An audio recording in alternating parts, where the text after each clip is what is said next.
एकदम रसरशीत खस्ता आणि हलवाई स्टाईल बालुशाही, ते सुद्धा खूप सारे असे पदर सुटलेले एकदम सोप्या ट्रिक सोबत. सरळ माप, सोपं माप. चला तर आपण सुरुवात करूया. या ठिकाणी मी एक ताट घेतलेलं आहे आणि एक वाटी घेतली. वाटीने मी पाऊण वाटी तूप घेतलं, अर्धी वाटी पाणी घेतलं, चिमूटभर मीठ घातलं, त्याच वाटीने 2 वाटी मैदा घेतला. तर मैदा जो आहे, ज्या वाटीने मैदा घेतला त्याच वाटीने तूप घ्यायचं, एकच वाटीचं प्रमाण ठेवायचं. त्यानंतर चमच्याने जे आहे मिक्स करून घेतलं. तर आपल्याला या ठिकाणी जे आहे पीठ खूप मळायचं नाही आहे किंवा गुंथायचं नाही आहे, फक्त हलकं जे आहे मिक्स करून घ्यायचं आहे. फक्त पीठ जे आहे गोळा करून घ्यायचं आहे आपल्याला.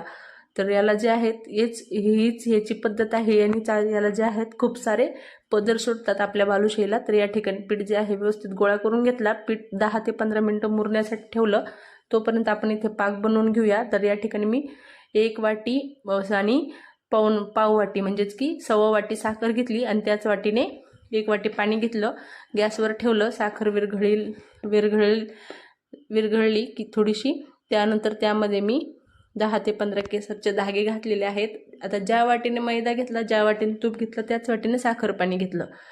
त्यानंतर त्यामध्ये थोडासा ऑरेंज फूड कलर घातला, 2 ते 3 विलायची ठेचून घातली. आता पाक जो आहे थोडासा हलका चिकट झाला की पाक जो आहे थंड करण्यासाठी ठेवून दिला. त्यानंतर पीठ आपलं छान मुरलेलं आहे. तर याला मी हाताने या प्रकारे जे आहे थापून घेतलं, म्हणजेच की हाताने पसरवून घेतलं. त्याचे जे आहेत 4 भागामध्ये डिवाइड करून ते एकावर एक घेऊन परत या ठिकाणी हाताने त्याला हे 2-3 वेळेस जे आहे हाताने पसरवून घेतलं. त्यानंतर याचे 4 भाग करून घेतले.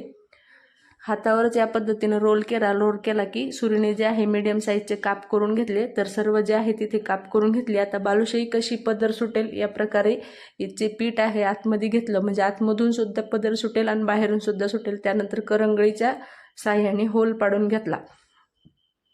तर याच पद्धतीने सर्व बालुशाही बनवून घेतलेली आहे. त्यानंतर या ठिकाणी तेल तापायला ठेवलं.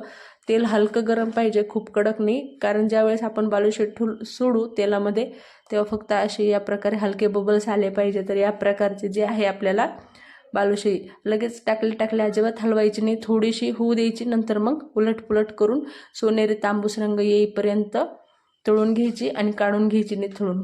बालुशाही अजिबात तेल पित नाही, काहीच नाही, आणि लेअरसुद्धा भरपूर सुटलेले आहेत, तुम्ही पाहू शकता.